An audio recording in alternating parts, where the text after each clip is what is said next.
After being gone last week for their summer holiday, the Project Zomboid devs bring us up to speed on what the past 3 weeks have looked like for their work on Build 42.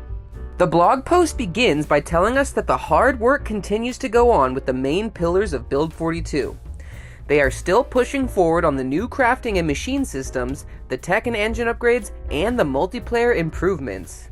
Next, they talk about how they had a chance to do a big new mixing session and improved many things within the soundscape of Project Zomboid, a lot of these with multiplayer in mind.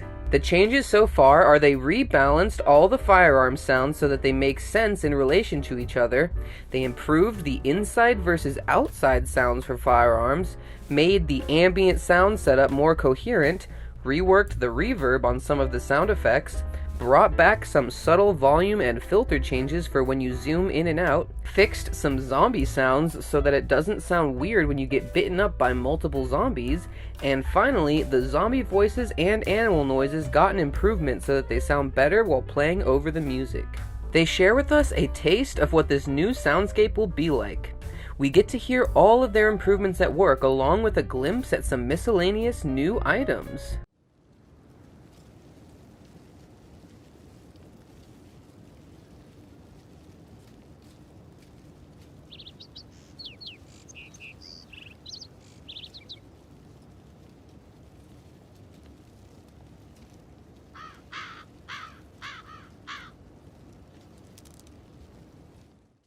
They also tack on afterwards that they have realized that they will need multiple voice actors so that they can have more than just one voice for the male and female characters, as this would probably sound weird in multiplayer. So we can expect new voices on top of the ones we heard last time.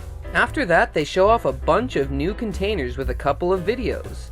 Some of the new ones are the picnic basket, garden basket, fishing basket, musical instrument cases, an improvised sheet sling bag which is super cool, new sheriff and SWAT versions of the duffel bag, protective cases, rifle cases, and Alice belt and suspender webbing with a green and camo version. These new containers all look great and will surely add more realism and depth to the game. The next thing they update us about is the continuation of the farming revamp. They have been working on systems for fertilizers, compost, and pets, and are also figuring out everything else that the new crops will need. On top of this, they also mention that they plan on making it so that scarecrows spawn in with actual scarecrow clothing now. Moving on to the final big thing this week, which is something that I think a lot of people have been wanting and will be excited for, they show us that you will now be able to put wallpaper on your walls, which will really liven things up when you're trying to make a cozy base. The blog post ends by mentioning a few smaller things. These things are that they are creating new utilities to make the lives of their team and the modders of the community much easier. They are also working on zoning out the map to make it so the game knows better than before what should be happening and spawning where and when.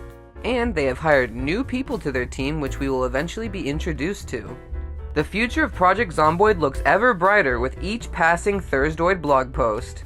With all the new items, creatures, expansions to the map, and general improvements, Build 42 is starting to sound more like Project Zomboid 2.0.